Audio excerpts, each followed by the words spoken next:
네, 어느덧 6월의 마지막 월요일입니다. 6월 이제 상반기 끝을 우리 잘 마무리해봐야 될 것 같은데요. 이분과 종목에 대한 이야기 좀 풀어보도록 할게요. 오늘 알파경제 김종효 이사님 함께하겠습니다.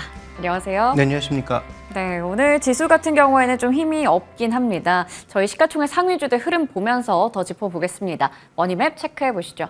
오늘 삼성전자는 소폭의 상승부를 켜고 있는데 SK하이닉스가 3%가 넘게 좀 밀리고 있는 구간이고요. HP, SP, DB하이텍은 약간 오르지만 한미반도체 2% 이상 밀리고 있고 리노공업도 1% 정도 하락합니다. 엔비디아가 미국장에서 이제 연이틀 또 3%대 급락 이어지기도 했었는데요. 그러한 영향들도 좀 받아가는 것 같고요. 오늘 IT 쪽에서 LG전자, LG이노텍, LG디스플레이까지 모두 다 올라갑니다. 디스플레이 OLED 쪽이 오늘 특히나 강한데요. 6% 정도로 오름폭 키워가고 있습니다. 오늘 2차 전지 쪽에서는 좀 엇갈리는 분위기이긴 한데 엔캠이 7%가 넘게 밀리고 있고요. LNF와 SK이노베이션 3% 나란히 하락합니다. SKC도 5%가 넘게 눌려있는 상황이고요. 제약바이오 쪽에서는 HLB가 또 외국인들의 순매수세가 최근에 이어지고 있는데요. 오늘 3% 가까이 올라가고 있고 파마 리서치 최근에 정말 강한 흐름을 미용기기 섹터 안에서도 보여주고 있습니다. 오늘 섹터 다 같이 강한 쪽 보시면 조선 쪽이 괜찮습니다. 강달러에 대한 수혜 기대감 속에 HD 현대중공업, 한화오션 등등의 종목도 올라가고요. 현대글로비스 3%대 강세, 게임주 안에서는 펄어비스가 최근에 탄탄한 차트를 만들어가고 있습니다. 우주항공 국방 쪽도 오늘 상승불이 켜져 있다 정도 체크해 보도록 할게요. 자, 그러면 오늘 섹터가 다 같이 움직이고 있는 조선주에 대해서 질문 드릴게요. 저희 시간에 조선주 좀 여러 차례 다양하게 다 짚어주셨는데 목표 주가를 많이 달성한 걸로 제가 기억을 하고 있거든요. 조선주가 일단은 좀 사이클에 대한 기대감도 있고요. 수주에 대한 낭보 이어지고 있습니다. 계속 긍정적으로 보시나요? 네, 일단 뭐 변화가 나타나고 있는 것 중에 하나는 우리에게 없었던 게 생기는 게 가장 핵심이라고 봐야 되겠죠. 뭐 군함도 있었고 그다음에 뭐 LNG선은 우리가 압도적인 우위를 차지하고 있는 것이고, 그러니까 이런 알려진 소재로 추가적으로 올라가려면 뭐 대량 수주 같은 것들이 있어야 되는데 그 대량 수주 같은 것들도 나중에 이제 발주해놓고 실제로 거둔 성과를 보면 100%는 아니다 보니까 이들 종목의 주가의 반등이 제한적이었다가 최근에 이제 위를 열고 있는 것은 나름 이제 실적이 좀 좋아지고 있는 HD, 현대 그룹 계열의 종목군들, 그 다음에 또 하나는 하나오션이 미국의 조선사를 인수하면서 MRO뿐만 아니라 미국 쪽의 조선업에 진출할 수 있다는 기대감, 이 두 가지가 지금 조선업을 받치는 요소라고 봐야 될 것 같아요. 따라서 조선업 뭐 전반적으로 전 좋다라고 생각하지만 악재가 불거진 삼성중공업을 제외한다면 실적이 이렇게 업사이드 되고 있는 종목군들에 대해서는 뭐 기본적으로 긍정적인 시각을 가져가시되 삼성중공업은 러시아 관련 악재가 어떤 방향으로 튀는지는 명확하게 좀 확인하신 이후에 다시 한번 투자 전략을 설정할 필요가 있겠다. 그 외 나머지 종목군들은 목표가를 이미 조금 넘었지만 추가적으로 더 끌고 가볼 필요가 있겠다. 이렇게 말씀드리겠습니다. 중공업은 좀 악재를 우리 체크해볼 필요가 있어 보이고요. 나머지 종목들은 계속해서 긍정적인 포인트 맞춰서 끌고 갈 수 있다 얘기해 주셨어요. 한화오션의 오늘 또 미국의 방산 선박 진출에 이어서 추가로 M&A 가능성 불거지면서 오늘 조선주 전반적으로 강세에 나타내고 있습니다. 전략 체크해봤습니다. 자, 그러면 오늘의 잠금 매제 종목도 하나씩 풀어볼 텐데요. 첫 번째 종목은 KT입니다. 지금 시장이 지수가 좀 부진하다 보니까 종목에 우리가 포커스를 맞춰야 되는데 KT는 뭐 대표적인 배당주이자 방어주이거든요. 하지만 오늘은 성장주로서 저희가 매력을 체크해 볼 텐데요. 첫 번째 투자 포인트 열어보겠습니다. 많은 것들 중에서 굳이 지금 통신주를 봐야 하는 이유가 있을까요? 네, 뭐 3년째 같은 얘기를 하고 있는 중에요. 네. 통신주는 계속 우리는 이제 더 이상 방어주 아니다. 뭐 배당이야 당연히 주는 거고 이제 성장할 수 있다라는 그런 기대감을 계속 내포하고 있는 것이지만 준비대응에서 보시는 것처럼 통신산업, 기존에 이제 가장 주력이라고 하는 통신산업 쪽의 ARPU, 가입자당 전반적인 이익은 늘어나지 않고 오히려 축소되고 있는 양상이다. 또 정부의 압박으로 인해서 상대적으로 이제 저가, 5G도 고가로 가기보다는 저가 요금제에서 충분한 데이터량을 제공하다 보니까 이런 부분들과 더불어 향후 또 28GHz에 대한 투자라든지 다양한 기반 시설 투자 같은 것들을 생각해 보면 이익을 올리기가 쉽지 않다라는 것이 이들 종목을 성장주가 아닌 계속적인 배당주 혹은 시장에서 소외된 종목으로 만드는 가장 대표 요인이라고 봐야 되겠죠. 그래서 이것만 보면 통신주 투자할 만한 이유가 있나 이렇게 볼 수 있겠지만 통신사들도 모두 이걸 알고 있는 기존의 악재들 사실이니까 이걸 벗어나기 위한 노력들을 하고 있는 것이고, 그러니까 이게 줄어드는 것만 보시지 말고 반대로 뭔가 늘어나는 것이 있다면 거기에다 한번 포커스를 맞춰서 균형 있게 볼 필요가 있다, 이렇게 보고 있는 거죠. 네, 그렇다면 지금 늘어나고 있는 쪽은 어떤 쪽일까요? 두 번째 투자 포인트입니다. 성장하고 있는 산업이라고 하면요. 네, 지금 계속 이제 이 회사가 추진해 왔던 게 B2B 뭐 이런 쪽이거든요. 네. 그래서 지금 AICC가 저 AI와 관련된 소위 이제 데이터 센터 산업이라고 봐야 될 것 같고요. 뭐 스마트 모빌리티, 스마트 공간, 뭐 에너지 뭐 이런 것들 쪽에서 앞으로 발생하긴 하겠지만 어쨌든 이건 좀 기다려봐야 될 거고, 가장 중요한 것은 지금 B2B 쪽에서는 데이터 센터를 이용한 믿음이라고 하는 대규모 그 AI, 이게 얼마만큼의 영향력을 발휘할 것인가가 가장 중요한 포인트고요.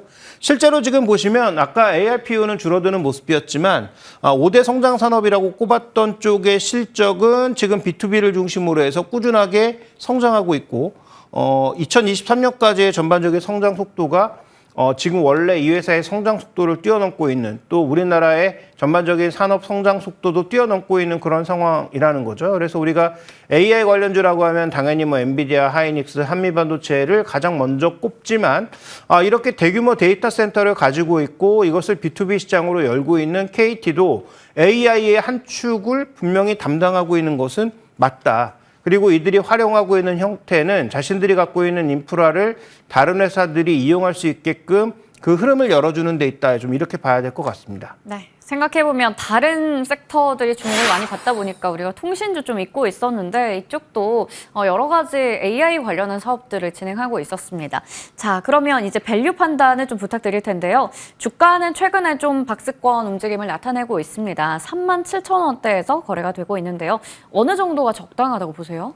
네, 지금 현재 이 회사의 PR은 굉장히 좀 낮은 상황이고요. PBR 자체도 낮은 상황이죠. 그래서 현재 구간에서 밸류에이션만 보면 충분히 투자 여력이 있다라고 봐야 됩니다. 다만 이 투자 여력을 이어나가기 위해선 확실한 어떤 실적의 성장이나 외형의 성장이 따라줘야 되는데요.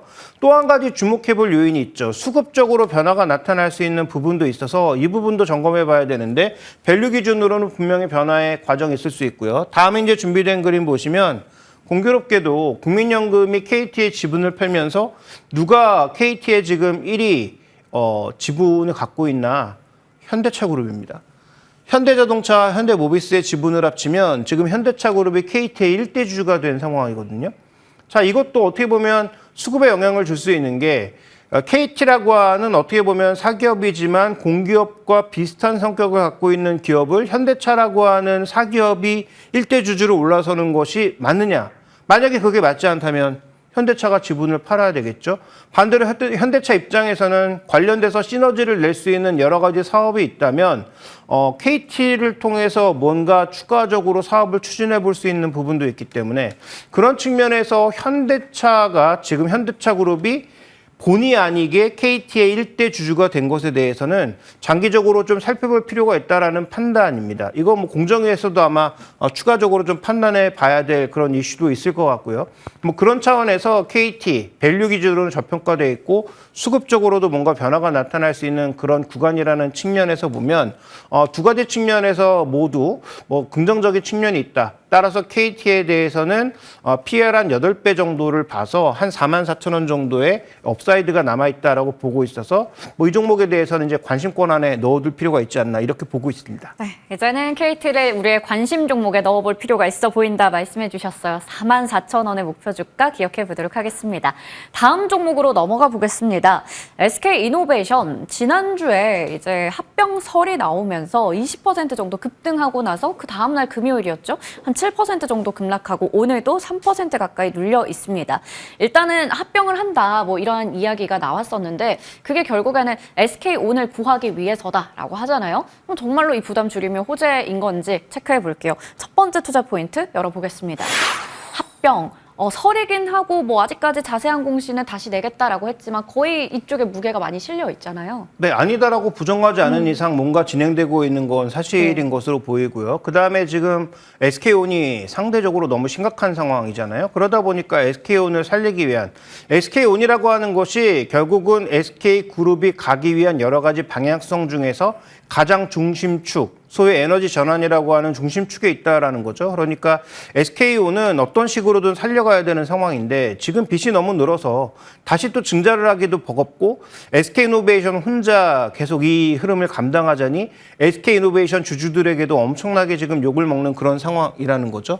그래서 전체적으로 지금 SK그룹이 리밸런싱을 할 수밖에 없는 그런 상황이라고 봐야 되는데 자, 이런 리밸런싱 저는 결국은 애초에 계획했던 파이낸셜 스토리가 망가지면서 나타나고 있는 상황이다. 좀 이렇게 보고 있습니다. 그래서 저는 뭐 이런 상황들을 고려해 본다면 M&A 관련된 상황은 이어질 수 있겠으나 이게 정말 호재일까는 앞으로 변수가 좀 너무 많지 않나? SK그룹의 지금 순부채가 2배로 이미 는 상황이고요.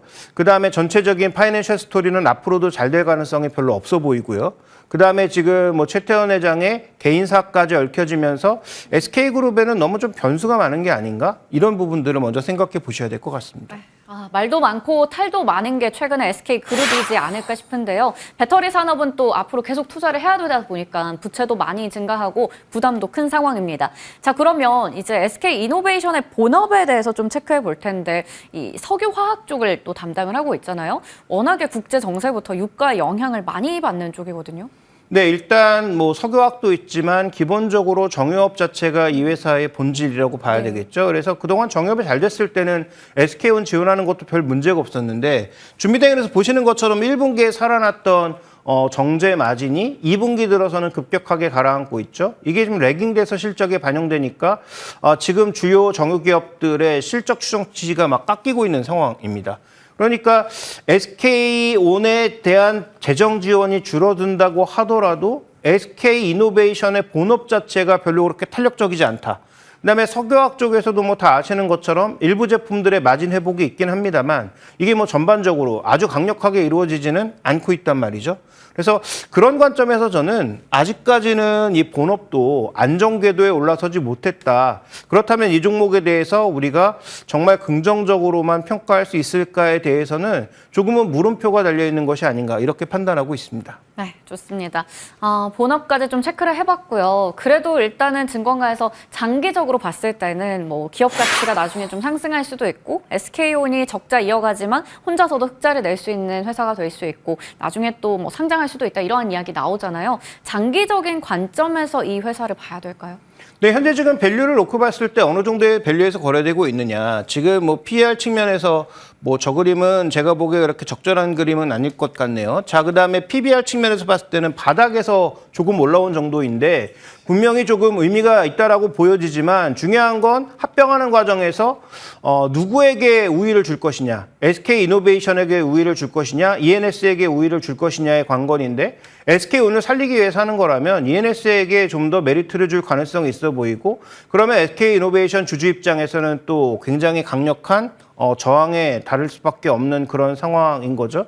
그래서 SK그룹은 지금 결정적으로 SK하이닉스를 빼고 돈이 없고 그다음에 투자할 돈은 없는데 투자할 숙제는 엄청나게 많이 남아있고 그러니까 어떻게 보면 이게 잘 되면 괜찮은데 SK온의 회복이 늦어지고 그다음에 ENS와 합병 이후에도 성과가 나오지 않으면 언발의 오줌 누기가 될 가능성도 있다라는 거죠. 그래서 밸류 기준에서는 여전히 투자 메리트가 굉장히 높아 보이지만 그럼에도 불구하고 이 종목을 지금 안정적인 투자 관점에서 접근하기에는 굉장히 부담이 많다. 그래서 이게 작년 연말인가 제가 아마 이 종목 했던 것 같은데 그때 목표 가격을 18만 원을 드렸어요. 그것도 굉장히 낮게 본 목표 주가라고 생각을 했거든요.